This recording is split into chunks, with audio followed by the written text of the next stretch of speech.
사람에게는 다 귀소 본능이 있습니다. 모두가 다 자기가 떠나왔던 곳으로 다시 돌아가고 싶은 그러한 본성이 있습니다. 그래서 자기가 살았던 고향으로 또 자기가 떠나왔던 그 고국으로 돌아가고 싶어 합니다. 특별히 우리가 정든 그 고향과 또 가족과 고국을 떠나서 이곳 미국 땅에 이민자로 살아가는 우리에게는 이렇게 이 기소 본능이라 또는 그 노스탈지아라 그러죠. 향수라 불리우는 그런 감정들을 우리 가슴속에 안고 살고 있지 않습니까? 그래서 우리가 늘 방문하는 한국이라도 자주 가지 못하지 않습니까? 그래서 가끔 고국 방문이나 고향 방문이라는 그런 것을 앞에 두고 왠지 가슴이 설레고 이렇게 흥분되지 않습니까? 또 그런 말만 들어도 왠지 이렇게 그리움이 이렇게 밀려오는 것들을 우리가 경험하게 됩니다. 이처럼 자기가 살던 곳으로 돌아온다는 것은 언제나 기쁜 일입니다. 아주 짧은 9일간의 선교 여행했지만 떠날 때보다 돌아올 때가 너무 기쁘더라고요. 너무 기뻐요. 사람도 다르고 말도 다르고 음식도 다른 이 낯선 나라에서 산다는 것이 참 대단한 거예요. 그런 점에서 우리 선교사님들을 위해서 참 많이 격려하고 기도할 필요가 있다라는 생각을 더욱더 하게 됩니다. 이번 우크라이나 선교지 방문을 우리 선교부장님이신 노시성 장로님과 함께 이제 잘 다녀왔습니다. 갈 때는 좀 염려도 많았습니다. 상황이 아직 완전히 안정되지 않는 상황에서 아직도 지금도 동부 쪽에서는 전쟁이 계속되고 있는 그런 상황 속에서 우크라이나로 떠난다는 게 잠옷 마음이 이렇게 썩 내키지 않는 그런 선교 방문이었습니다. 제가 주보에 선교 일기를 몇 주에 걸쳐 쓰려고 합니다. 선교 보고로 다 여러분과 나눌 수 없는 것들을 제가 틈틈이 선교 일기를 썼습니다. 그 얘기를 여러분과 나누기를 원하는데요. 정말 어렵게 우크라이나 그 선교 방문지로 이제 도착했어요.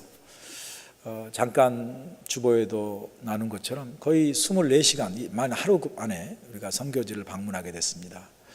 12시간 타고 모스크바 공항에 내려서 거기서 거의 9시간을 기다렸어요. 항공사 스케줄이 갑자기 바뀌는 바람에. 그리고 다시 1시간 반을 이제 날아서 우크라이나로 들어갔습니다. 새벽 거의 2시 다 돼서 도착했고요. 숙소에 들어가니까 2시 반이 넘었더라고요. 많이 지치잖아요. 피곤하잖아요. 그런데 이제 참 지친 몸을 이끌고 이 우크라이나 공항에 도착했는데 설상가상으로 노장님은 잘 나가셨는데 저는 세관 안에 붙잡혔어요.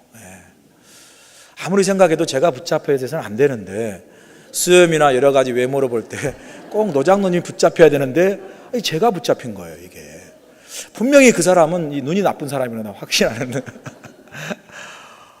들어가가지고 이 가방 2개 이제 졸업생 선물로 준 시계를 가지고 왔어요. 사실 시계 그 내용 못 봤어요. 시계라고 이제 노장론이 반 제가 갖고 갔는데 이게 뭐냐 그래서 시계라고 그랬더니 그 열어보라는 거예요.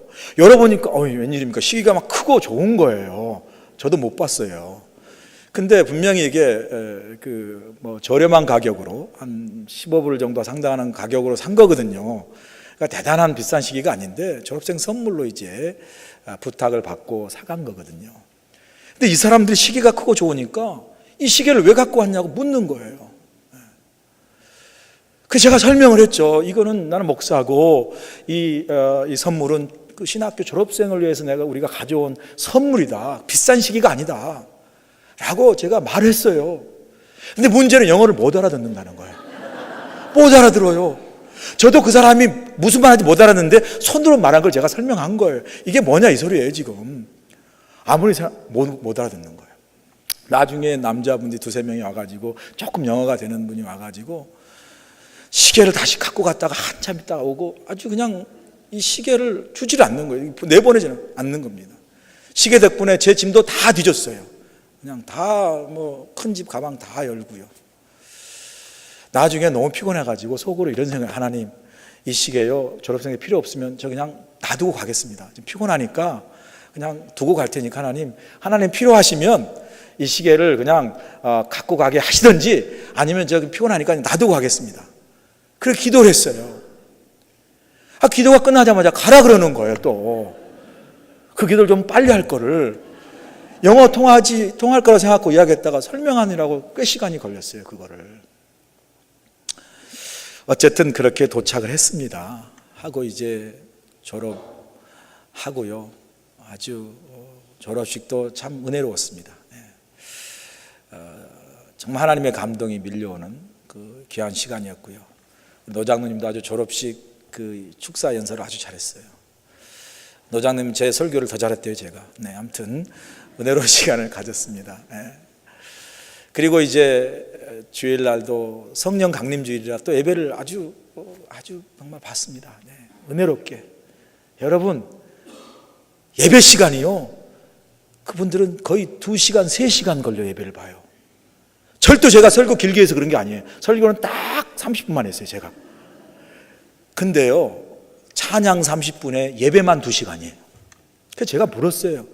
최영미 선교사님, 보통 예배를 이렇게 봅니까? 이렇게 길게 봅니까? 지금 2시간 반 됐는데요. 한 목사님, 어떨 때는 3시간도 우리 봐요. 아무 문제 없어요. 근데 그래도 그런 것이 2시간 반이 됐는데도 사람들이 흐트러짐이 없어요. 여러분들은 그냥 1시간만 넘어도 벌써 막 비비 꼬고 주보를 막 들락날락하고 시위하시는 분들이 많이 계시는데 거기는 그냥 한 분도 그렇지 않아요. 2시가 돼도 그냥 가만히 계세요. 찬양하고 그냥 열심히 예배 보고요. 그래 여러분 다 한번 선교지를 갔다 오셨으면 좋겠어요. 직접 봐야 제가 이 말이 무슨 말인지 아실 거예요.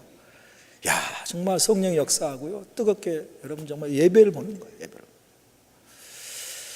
그렇게 하고 이제 정말 그 밤에 열차를 타고 이제 오데사라는 곳에 내려갔습니다. 자세한 선교복은 이제 금요일 날 우리 노시상 장로님께서 하실 거예요. 저는 그냥 프리뷰만 하는 거, 프리뷰. 금요일 날 오시면 아마 사진으로 우리 노장님께 잘 할 텐데. 그래 가서 이제 오데사에 방문했는데요. 저녁 내내 이제 기차를 타고 내려갔습니다. 조그만 침대 칸인데 그냥 그래도 피곤하니까 잠은 오더라고요. 근데 많이 덜커덩거리고 좀 이렇게 편한 곳은 아니지만 그래도 하룻밤 걸려 내려가서 오데사라는 곳이 바로 이번에 러시아가 합병한 크림반도 바로 옆에 있는 항구 도시예요. 그러니까 그 전쟁통에 그 오데사까지 그 러시아 민병대가 들어와 가지고 여러 가지 그 전쟁을 일으킨 거예요.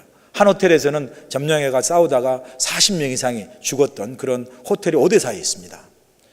상당한 그 전운이 있었던 곳이죠. 거기서 2시간 걸려 가는 선교지에 가기 위해서 오데사에 갔다가 2시간 걸려 선교지를 가는데 가는 곳마다 경찰과 군인들의 이 체크포인트, 검문소가 있어요. 상당히 어떻게 보면은 좀 이렇게 살벌하잖아요. 참 그럼에도 불구하고 우리가 감사했던 것은 장로님이나 제가 그렇게 큰 어떤 심적 위협을 당하고 선교지를 방문한 게 아니라 참 차분한 마음으로 제가 말씀드린 태풍이 있었지만 그 태풍의 눈이 고요한 것처럼 그러한 그 평안한 마음으로 선교지를 잘 방문하고 돌아왔다라는 생각을 하면 하나님이 동행하셨고 여러분의 기도에 귀한 은혜인 줄로 믿습니다. 잘 돌아왔어요. 이 가는 곳마다 영어가 없어요. 영어에 프렌들리한 나라가 아니에요. 화장실도 영어가 안 써 있습니다. 참 이 LA 공항에 딱 도착하니까요. 영어만 봐도 막 기분이 좋은 거예요. 너무나 마음이 좋더라고요. LA 이제 와가지고 이제 우리 최 목사님이 밴 가지고 나와서 차를 타고 오는데 저도 이제 우리 집사람에게 전화했고 아마 노영매 권사님한테 이제 전화가 온 것 같아요. 참 얼마나 반갑겠어요. 저도 반가웠는데 대화를 가만히 엿들어보니까 이런 대화를 하시는 거예요. 이 노영명 권사님이 노장님에게 이제 노장님이 제가 보니까 나 살아서 돌아왔다고 이제 반갑게 이야기하니까 노영명 권사님 저쪽에서 이렇게 말씀하셨던 것 같아요. 아니 여보 살아 돌아왔어. 혹시 몰라서 관을 준비했는데 리턴해야 되겠네. 아마 이렇게 말씀하셨던 것 같아. 그러니까 노장님 대답이 더 걸작이에요. 여보 리턴할 게 뭐 있어? 어차피 한번 쓸 건데 나중에 뒀다가 쓰지 뭐. 이렇게 또 선문선답을 하시더라고요. 이 선문선답의 재치가 놀라웠어요.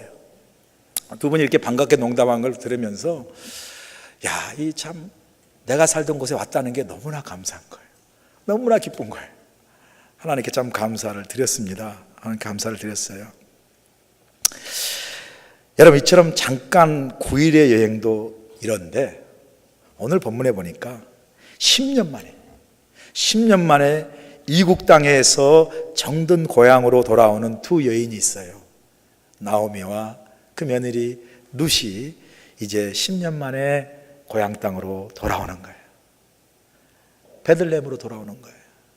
흉년을 피해서 정든 고향을 떠난 지 딱 10년 만에 귀향입니다.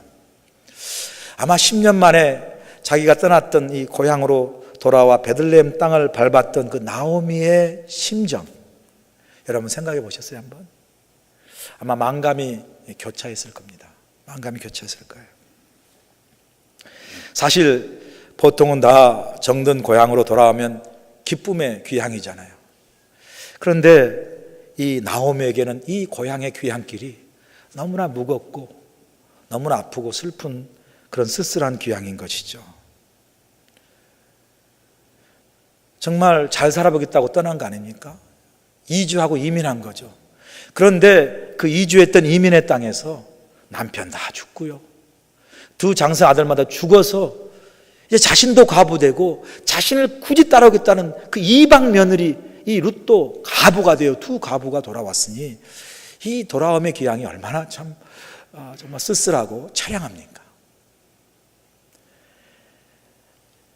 그런 그 10년 만에 고향의 귀향에 대해서 동네 사람들의 반응이 19절에 나와 있습니다. 이에 그 두 사람이 베들레헴까지 갔더라. 베들레헴에 이를 때 온 성읍이 그들로 말미암아 떠들며 이르기를 이가 나오미가 아니냐라고 사람들이 반응한 거예요. 10년이면 강산도 바뀐다는데, 그죠? 사람들이 아직도 나오미 알아보는 거예요. 그리고 나오미가 돌아왔던 소식에 동네가 난리가 난 거죠. 이가 나오미냐, 이 사람이 나오미냐라고 그렇게 물으면서 소동이 벌어지는 것을 우리가 보게 됩니다. 아마 10년 동안 가족도 친척도 친구도 남아 있었겠죠. 10년 만에 가족 친지가 돌아오고 친구가 돌아왔을 때 얼마나 반가웠겠어요. 참 반가웠겠죠. 그런데 한편으로는 그 돌아온 이 나오미를 보니까, 그리고 곁에 달고 들어온 이방 며느리를 보니까 행색이 너무 초라한 거예요. 다 잃어버리고 집안의 남자는 다 죽고 모든 걸 다 잃어버리고 빈손으로 돌아오는 그 아마 초라한 그 처량한 모습에 사람들이 너무 반갑기도 했지만 아마 그 처량한 모습에 아마 충격을 받았을 것이다 생각을 합니다. 괴로운 사람은 동네 사람보다도 더 나오미겠죠. 누가 그런 모습으로 고향에 돌아가고 싶겠습니까?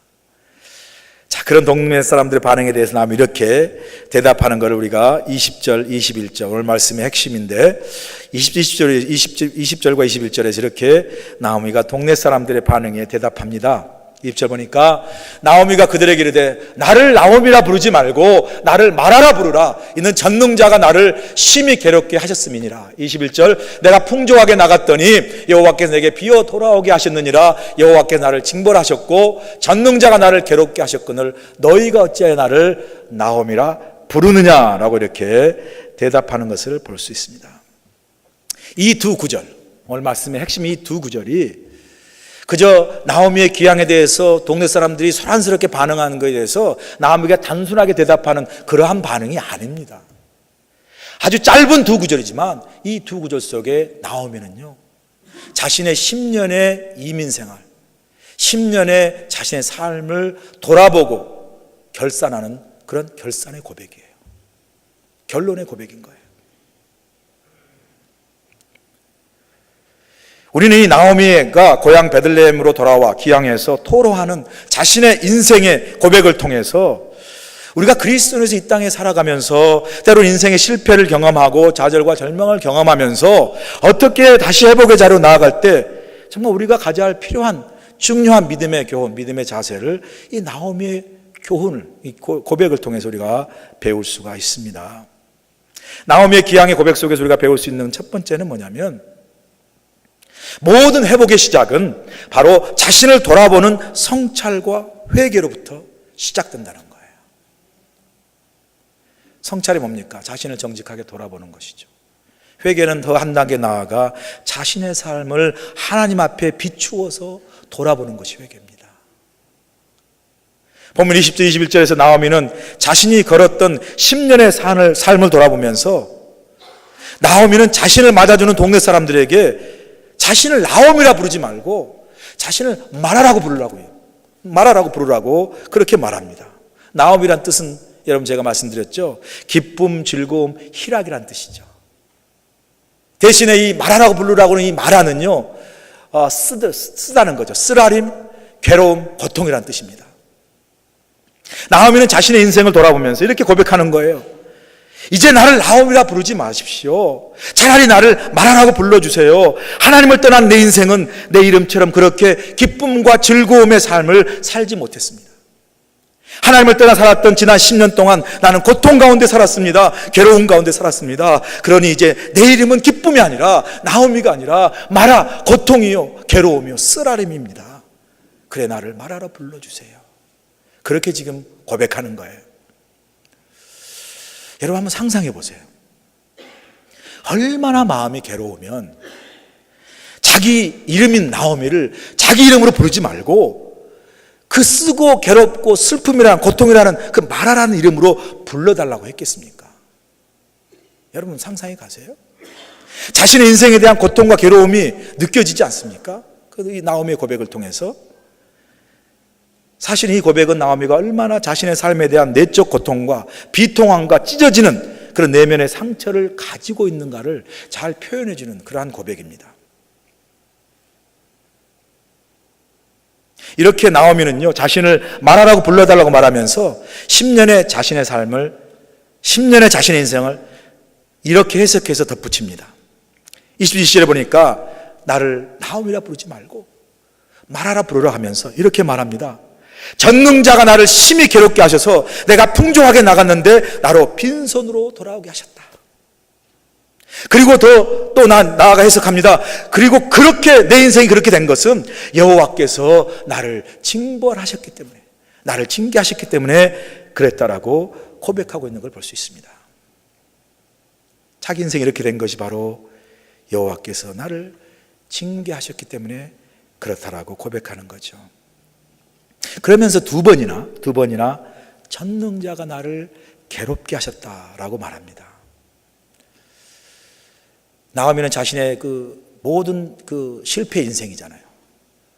남편도 죽고 장성한 두 아들마다 죽어버리고 두 가부가 되어 돌아온 정말 빈털터리 인생, 실패한 인생, 완전히 무너진 이 인생이 내 삶을 이렇게 재수가 없어, 내 인생은 치질이 복도 없어라고 신세 한탄하거나 넋두리하지 아니하고 그것 자체가 바로 하나님이 나를 징계하셨기 때문에 내가 이런 삶의 자리에 있다라고 지금 고백하고 있는 거예요. 어찌 보면 아주 부정적인 고백인 것 같지만 전혀 그렇지 않습니다. 그 부정적인 자기 인식의 고백을 통해서 나오면은요, 자신의 인생을 다시 한번 하나님 앞에 돌아보며 성찰하고 있는 걸 우리가 볼 수 있는 거예요. 여러분, 나오미는 지금 여러 동네 사람들 앞에서 이런 고백을 하는 거거든요. 여러 사람들 앞에서 내가 이렇게 여러분이 보다시피 이렇게 빈털터리가 되고 인생이 완전히 무너진 실패자가 된 것은 하나님이 나를 치셨고 하나님 나를 벌하셨고 징계하셨기 때문에 그렇습니다라고 동네 사람들에게 이야기하고 있는 거예요. 지금 여러분, 이게 쉬운 일입니까? 어려운 일입니다. 여러 사람 앞에서 그런 고백을 한다는 거 어려운 거죠. 그런데 여러분, 나오미는 사람들 앞에서 이런 고백을 하고 있어요. 그것은요, 나오미가 지금 다른 사람 앞에서 자기 체면이나 자기 위신을 세우는 것에 대한 관심보다 왜 자신이 이런 모든 것을 잃어버린 빈손된 그런 인생의 실패가 되고 절망적이고 슬픔적인 그런 상황으로 나락으로 떨어졌는가를 돌아보면서 자기 성찰과 자기 반성에 대해서 철저하게 지금 진행하고 돌아보고 있는 것을 우리가 볼 수 있습니다. 만약 그러지 않았다면 그렇게 사람들 앞에서 내 인생이 이렇게 무너진 것은 하나님이 나를 벌하셨다라고 이야기하기 어렵습니다. 자존심 상하죠. 자기 체면 상하죠. 자기 위신 상하죠. 그렇게 하지 않습니다. 못합니다.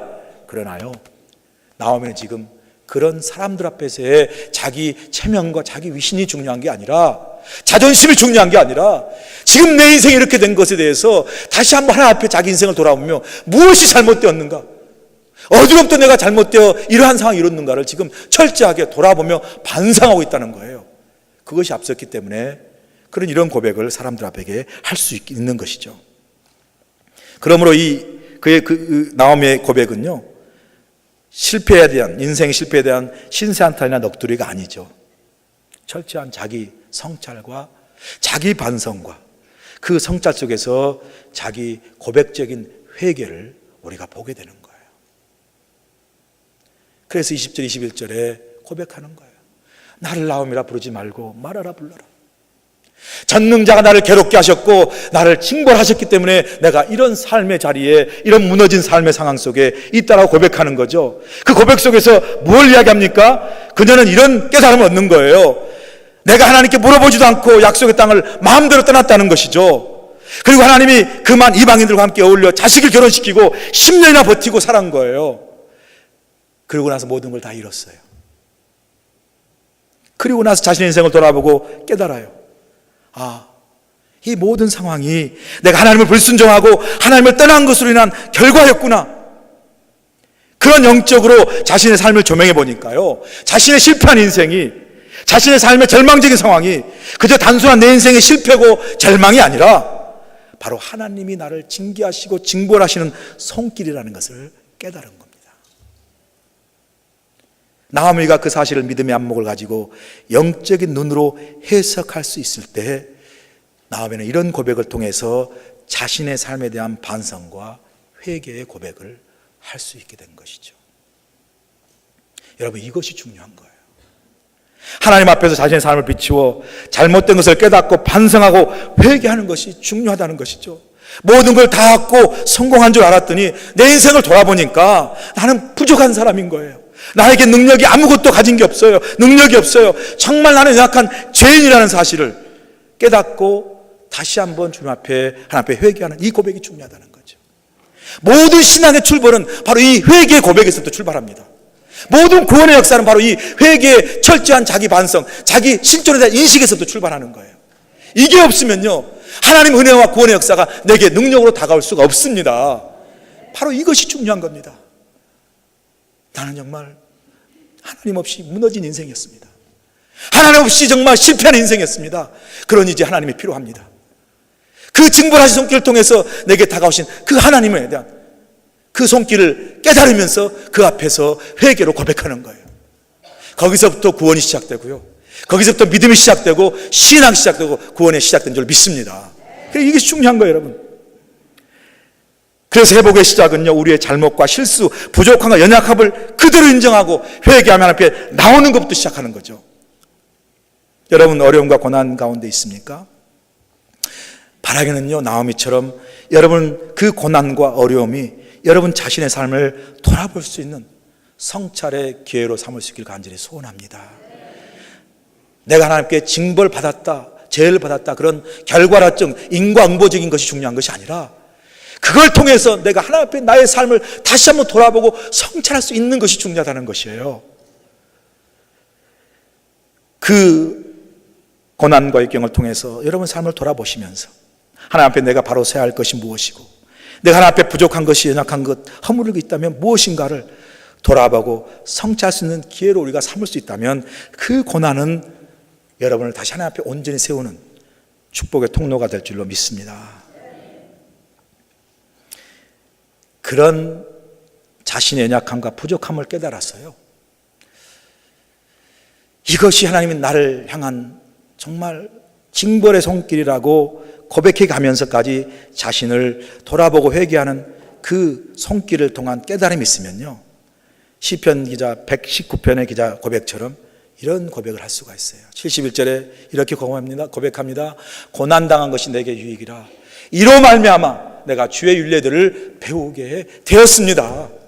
고난당했어요. 힘들었어요. 그러나 이것이 유익인 것은 이걸 통해서 내가 다시 한번 내 삶을 돌아보고 다시 한번 내 삶 속에서 주의 말씀을 깨닫고 주의 뜻을 깨닫고 주님께로 돌아올 수 있었으니 이것이 나에게는 정말 유익이요 축복의 통로가 되었습니다라고 고백할 수 있게 되는 것입니다. 저는 여러분이 고난 가운데 젖어서 고난으로 끝나지 아니하시고 그 고난이 여러분을 이러한 고백으로 이끄는, 고난이 이러한 고백으로 다시 한번 이끄는 축복의 통로가 되시길 간절히 소원합니다. 나오미 고백을 통해서 또 하나 배우게 된 중요한 믿음의 자세는요, 참 나오미는 자신이 당한 이 고통, 고난을, 그 역경의 상황을 다른 사람에게 탓하지 않고 돌리잖아요. 책임 전가하지 않는 걸 볼 수 있습니다. 여러분, 엄밀히 따지자면요, 사실 모든 문제의 시작은 나오미에게 있지 않았습니다. 모든 문제의 시작은 남편 엘리멜렉에게 있었거든요. 사실 그 당시 가부장 시대 아닙니까? 남편이 그렇게 결정하고 남편이 그렇게 결정한 대로 따라갔던 것 뿐이에요. 그래서 부인이 따라가서 그곳에 10년 거하게 된 거죠. 그래서 이 모든 비극과 모든 고통과 절망의 시작은 남편에게 있고, 이러한 상황을 남편 탓을 할 수가 있어요. 사실 남편 탓이라고 해도 문제될 게 하나도 없어요. 왜냐하면 남편이 이미 죽었기 때문에. 살아서 여러분 부부 생활에도 뭐 남편 탓이라고 이야기하면 남자들 길길이 뛰잖아요. 왜 이게 내 잘못이냐고. 그때 당신이 말했으면 내가 안 그랬지. 그 뭐 당신도 따라오지 않았냐고 이렇게 서로 싸우잖아요. 안 그런가요? 남자들은 자기 잘못 잘 인정 안 해요. 운전하다고 틀렸으면서도 내비게이션이 잘못됐대. 자기가 잘못됐으면서. 그 또 옆에 사람 운전을 잘못 지도했대. 그래서 우리 집사람이 괜히 저에게 제가 이렇게 억울하게 우리 집사람을 이렇게 참 이렇게 탓할 때가 있어요. 이 참 부족한 목사입니다. 그냥 여보 내가 잘못했네 하면 되는데 당신 왜 아무 말 안 했어? 이렇게 나오는 거예요 제가. 뭐 저만 그러지 여러분 절대 안 그러니까 제가 회개하는 마음으로.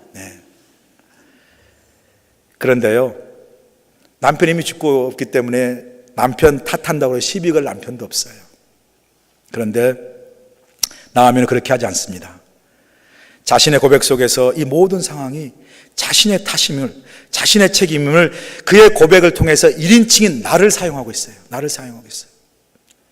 나오미가 어떻게 고백합니까? 내가 풍족하게 나갔다고 나로 이야기하죠. 여호와께서 내게 비어 돌아오게 하셨고 여호와께서 나를 징벌하셨다고 이야기해요. 여호와께서 하나님 말씀 안 듣고 내 남편이 그렇게 불순종하게 나갔더니 내 남편을 치심으로 내가 이렇게 쫄딱 망했습니다 라고 이야기하지 않고 바로 나의 잘못임을, 바로 내 책임을 고백하는 거죠. 이것이 참 나오미에게 배울 중요한 하나의 믿음의 자세인 것 같습니다. 우리는 가정의 문제, 교회의 문제, 사회의 문제, 나라의 문제가 다 어디에서 출발합니까? 다요, 나의 잘못도 없고 다 남의 탓, 남에게 책임을 전가하는 데서 우리가 많은 문제를 보게 되지 않습니까? 정말 국가적으로 사회적으로 엄청난 재난이 일어나고 엄청난 재앙이 일어났어요. 그렇게 해서 재앙과 재난이 일어났는데 정말 누구 탓이다, 남의 잘못이다라는 그러한 소리는 많은데, 그래서 비판과 판단은 많은데 이것이 바로 나의 잘못이다, 내가 정말 실수했다, 나의 책임이다라고 이야기하는 소리는 없어요. 모두가 다 다른 사람의 잘못이라고 판단하고 비판하는 소리밖에 들리지 않습니다. 교회가 어떻습니까? 교회에서도 마찬가지죠.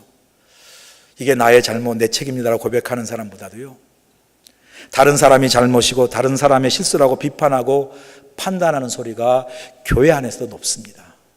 이건 목사님이 실수한 거고요, 이건 장로님의 잘못이고요, 이건 권사님, 집사님의 부족함 때문에 일어난 것이라고 지적하고 판단하는 소리는 높지만 이게 목사님 저의 부족함 때문입니다, 이게 장로인 저의 잘못 때문입니다, 권사님, 집사님 제게 부족해서 이런 일이 있습니다라고 고백하고 그 책임을 맡고 나아가는 그러한 겸손한 모습들은 우리가 참 찾기 어려울 때가 많지 않습니까?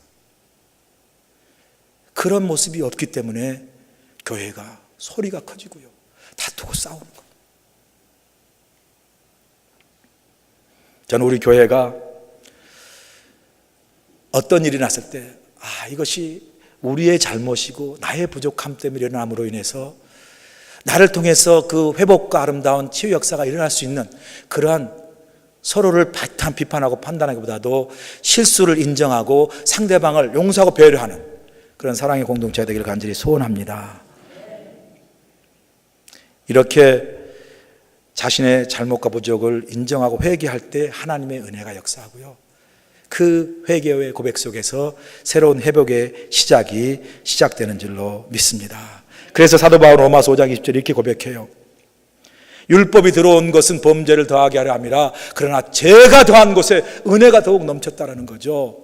죄가 더한 곳에 은혜가 넓혔단 말은 은혜를 더 받게 죄를 많이 질라는 소리가 아니라 이처럼 나의 잘못이고 나의 부족함이고 나의 죄 때문이라고 자기의 철저한 고백적인 반성 속에 임하신 하나님의 은혜 역사가 크다라는 거예요. 그런 점에서 하나님의 은혜를 통해서 회복의 역사는 나의 죄를, 나의 부족함을 인정하고 나아가는 거죠.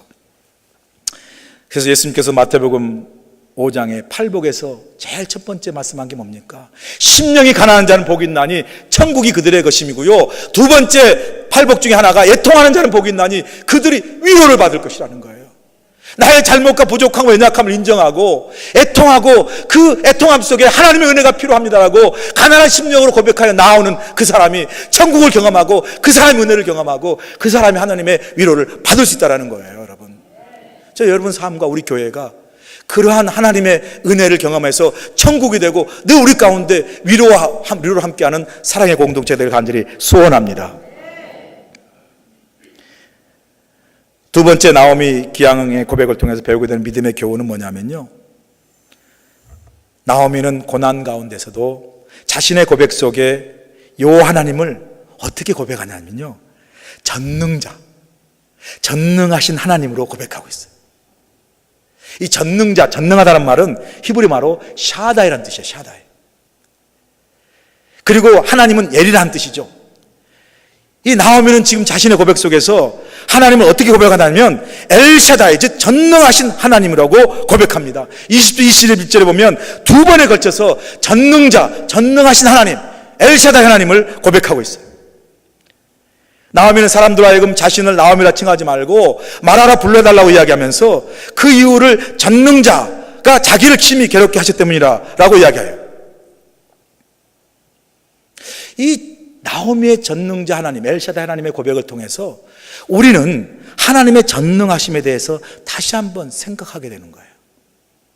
많은 사람들이 생각할 때 하나님의 전능하심이 어떤 거예요? 많은 사람이 전능하다고 생각할 때 사람이 당하고 여러 가지 문제, 어려운 일, 고난, 고통을 정말 능력 가운데 기적적으로 해결해 주실 때, 이야, 하나님은 전능하시다 이렇게 고백하죠. 병을 고쳐주시고 회사를 부도에게서 회복시켜 주시고 모든 가정과 여러 삶의 어려움을 기적적으로 해결해 주실 때, 그때 그 하나님의 능력을 우리가 전능하신 하나님이라고 고백하고 있지 않습니까? 틀린 거 절대 아닙니다. 맞습니다. 분명 하나님이 모든 것을 해결할 수 있는 전능하신 분이죠. 여기에 이해할 사람이 누가 있겠습니까? 그런데 우리가 생각할 필요가 있습니다.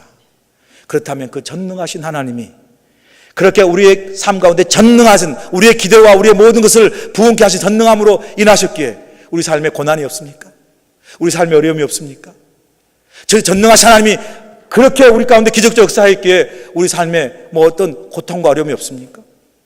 여전히 우리 삶에 어려움이 있고요, 여전히 전능하신 하나님이라고 고백한 우리 믿음 속에 여전히 우리는 어려움과 고통과 고난을 경험하죠. 사람들은 하나님의 전능하신 능력에 대해서 반쪽으로만 이해하는 것이죠. 원하는 모든 것을 기적적으로 이루시는 것을 전능하신 하나님이라고 이해하고, 내가 원하지 않는 상황, 어려운 상황, 고난이 전개되면 그 전능하신 하나님은 어디 있냐라고 오히려 믿음이 떨어지는 우리의 모습을 보게 되는 것이죠. 이것이 바로 우리가 하나님의 전능하심에 대한 이해의 반쪽의 이해입니다. 우리가 전능하심을 병을 고쳐주시거나 자식을 대학에 복귀하거나 좋은 회사에 취직하게 하시거나 회사를 부도위기에서 구해주시는 듯 그런 우리가 원하는 축복으로만 역사하시는 능력의 하나님을 전능하신 하나님으로만 이해한다면요, 우리는 하나님을 잘못 이해한 건 아니지만 그 하나님을 단편적으로 이해하는 거예요. 하나님의 전능하심은 그것을 뛰어넘는 것입니다. 그런 점에서 나오미가 이해했던 하나님의 전능하심, 우리 생각과 다른 거죠. 나오미는 하나님이 자신을 괴롭게 하신 일을 놓고 전능하신 하나님이 하신 것을 이해했어요. 여러분, 나오미의 상황을 보세요. 나오미의 상황은 절대로 하나님이 전능하십니다라고 고백할 수 있는 상황이 아니잖아요. 그녀가 지금 금요한양했습니까? 그 이민자의 성공에 돌아와서 동네 사람들에게 나 이렇게 성공했더라고 내놓을 게 있습니까? 반대죠. 거꾸로죠. 모든 게 다 망해버렸어요. 남편 죽고 두 아들마다 죽어서 이제 인생의 모든 빈틈을 떨어야 되고 실패하고 절망적인 상황에 있어요. 어떻게 나오미 입속에서 그런 상황에서 하나님은 전능하십니다라고 고백할 수 있겠습니까? 오히려 반대로 하나님은 전능하시지 않습니다. 그러셨다면 어떻게 내 인생을 이렇게 할 수 있습니까? 라고 반문했어야죠. 그런데 나오미는요, 오히려 그런 상황에서도 전능하신 하나님이라고 고백하는 거예요. 이것이 바로 우리에게 중요한 믿음의 교훈을 줍니다. 여러분, 하나님의 전능하심이 마치 우리가 원하는 것을 요술방망처럼 모든 걸 해주는 이게 전능한 것이 아니라요, 하나님은 모든 상황 속에서도 하나님의 뜻을 이루어 가시고 그 하나님의 뜻 속에서 우리를 선하게 이끌어 가시는 그 하나님이 전능하신 하나님인 줄로 믿습니다. 그 합력하여 선을 이루는 그 안에는요, 우리가 원하는 축복도 있을 수 있고요, 우리가 원치 않은 고난과 고통과 어려움도 그 속에 있는 거예요. 그 속에서 모든 것을 역사하시는 하나님이 바로 전능하신 하나님인 줄로 믿습니다. 그렇기 때문에 나오미는 그런 상황 속에서도 전능하신 하나님으로 고백하는 거예요. 제가 이번에 우크라이나 선교 여행을 통해서요, 참 귀한 분을 만났습니다. 블라디미르 집사님을 만났는데, 사진에 보시면 나올 텐데 그 가운데 앉아 계신 분이 블라디미르 집사님이세요. 지금 현재 우크라이나 현지 교회, 우리 선교센터에 있는 교회에 아주 신실한 그 집사님이세요. 부인은 베라 집사님이신데, 부인도 아주 믿음이 신실하고 좋으신 분인데 부인은 안 나왔어요. 왜냐하면 우리가 다 사모님이 한 분도 없이 그냥 남자들만 모였거든요. 그러다 보니까 부인이 혼자 나오기가 뭐해서 안 나오셨다고 그래요. 그런데 이 블라디미르 집사님이 저와 노시성장로 그리고 모든 선교사님 가족들을 초대했어요. 그래서 저 우크라이나 현지 아주 좋은 음식점으로 초대한 거예요. 본인이 다 속된 말로 쏘신 거죠.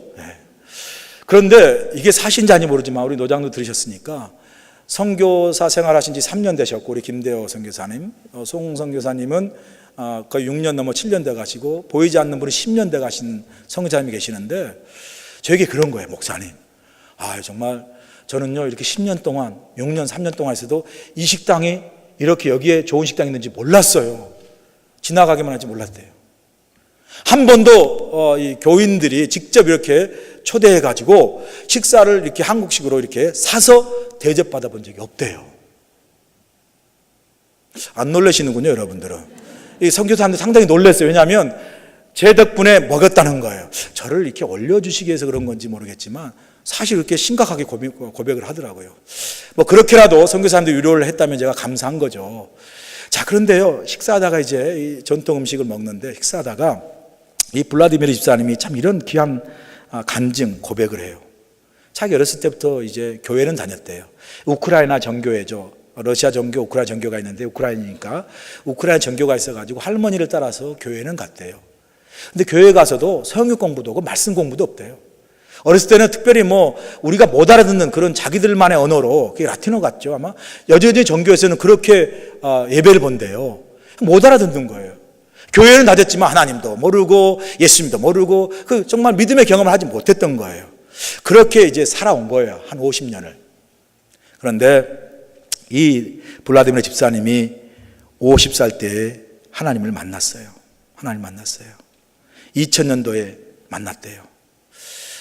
그 만나게 된 계기가 이런 거예요. 이 블라디미르 집사님, 이 베라 집사님 이 부부에게 외동아들이 딱 하나 있었어요. 외동아들이 잘생기고 대학도 잘 마치고 대학을 졸업하고 좋은 직장도 잡았대요.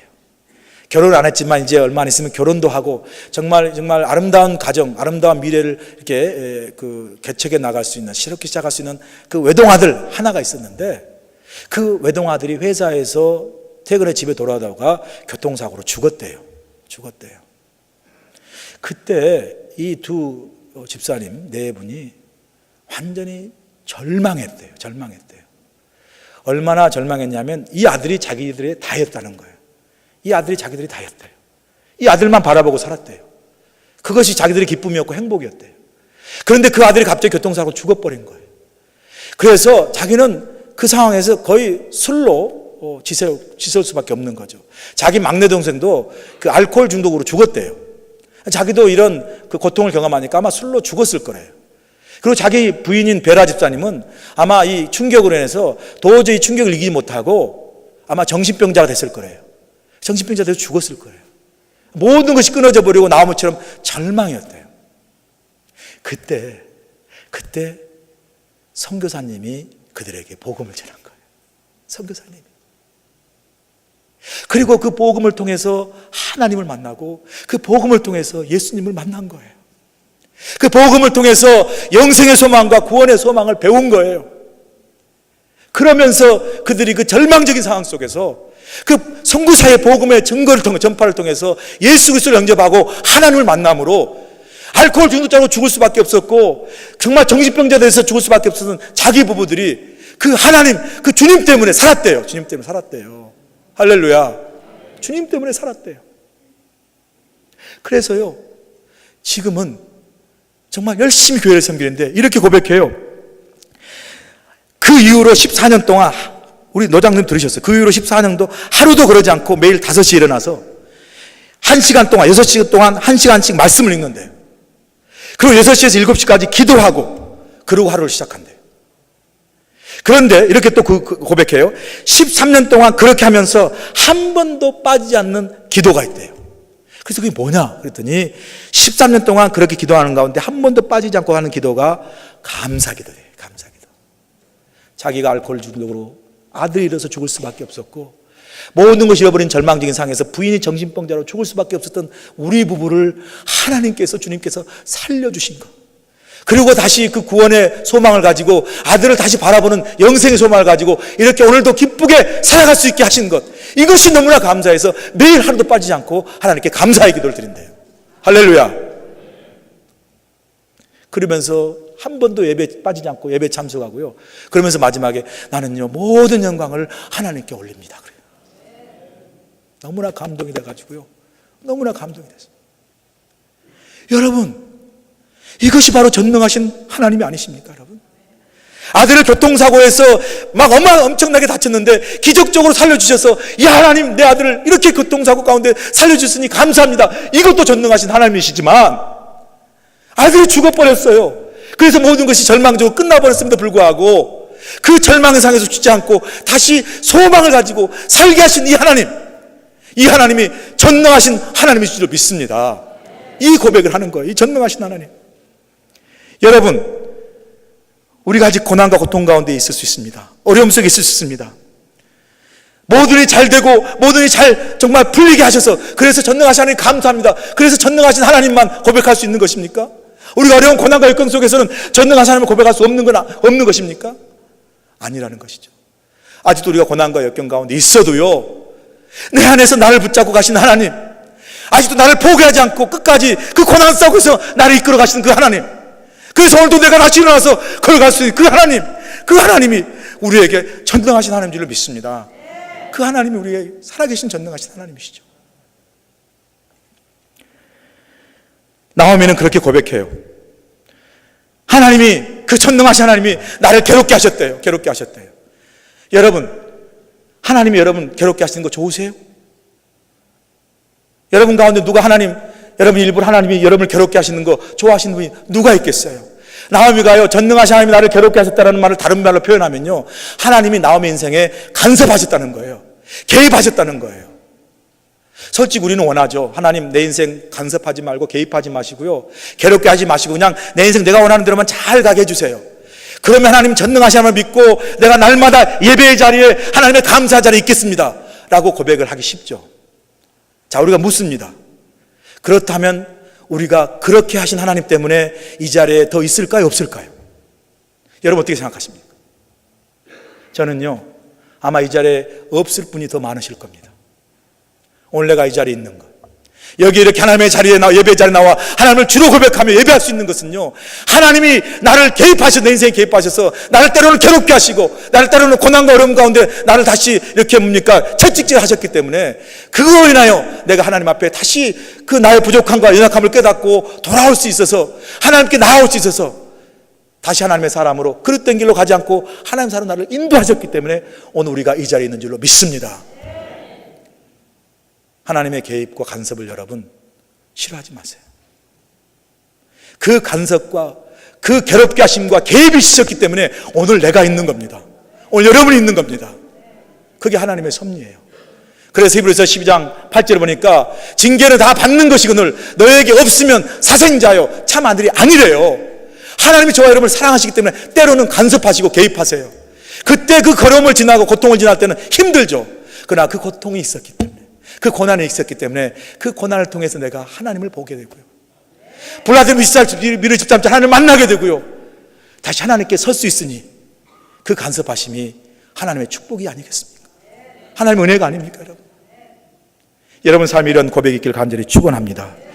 그런 나오미가 베들레헴으로 돌아왔어요. 22절에 보니까 이렇게 고백하죠. 나오미가 모압 지방에서 그의 며느리 모압 여인 룻과 함께 돌아왔는데 그들이 보리 추수 시작할 때에 베들레헴에 이르렀더라. 이건요 19절의 반복입니다. 이미 하나님께서 말씀을 19절 통해서 베들레헴에 돌아왔대요. 그런데 다시 반복해서 이야기하는데 이건 돌아온 사건을 좀 더 영적으로 풀어서 우리에게 주시는 말씀이에요. 돌아왔는데 그때가 언제냐고요? 그때가 보리 추수가 시작할 때라는 거예요. 이게 단순한 고백이 아니라 바로 그 아무것도 없는 상황, 지금 빈털털이에요. 나오미는 가진 게 하나도 없어요. 그때 돌아온 것밖에 없어요. 삶이 변한 거 없습니다. 현실이 변한 거 하나도 없습니다. 그런데요, 그렇게 회개하고 돌아왔는데 그때가 보리 추수가 시작할 때예요. 그때가 바로 하나님이 회복하고 계시는 역사가 이루고 있다는 그런 사건을 말해주는 거예요. 그때가 이미 하나님께서 역사하고 있다는 걸 말씀하고 계시는 거예요. 여러분, 우리가 하나님 앞에 회개하고 돌아온다고 해서 금방 상황이 바뀝니까? 여러분 예배 드리고 나갔다고 해서 금방 여러분 삶 축복을 바뀌고 모든 문제가 해결됩니까? 아니지 않습니까? 상황이 그대로일 수 있고요, 문제 그대로일 수 있고요, 아무 변한 게 없어요. 그럼에도 불구하고 우리가 하나님 앞에 나와 내 자신을 하나님 앞에 드리고 전능하신 하나님을 고백하고 고난 가운데 그 전능하신 하나님을 믿음으로 바라볼 때요, 하나님의 역사는 이미 보리 추수가 시작되었대요. 회복의 역사가 시작되었대요. 보이지 않지만 회복의 역사가 우리 가운데 일어나고 계심을 믿으시도록 간절히 축원합니다. 그 역사를 지금 나오미는 고백하는 거예요. 오늘 말씀을 마칩니다. 여러분, 우리 안에 이러한 인생의 어려움과 고통이 찾아온다 할지라도 나오미의 고백처럼 하나님 앞에 우리 자신을 솔직하게 돌아보고 회개함으로 그 고난 가운데 전능한 하심을 고백함으로 말미암아 보이지 않는 가운데서도 우리를 회복해 하시는 하나님의 손길을 경험함으로 믿음으로 나아가 새 일을 바라보고 새 꿈을 바라보고 새로운 역사를 여러분 가운데 이루시는 그 하나님을 믿는 믿음으로 승리하시길 주님으로 간절히 축원합니다.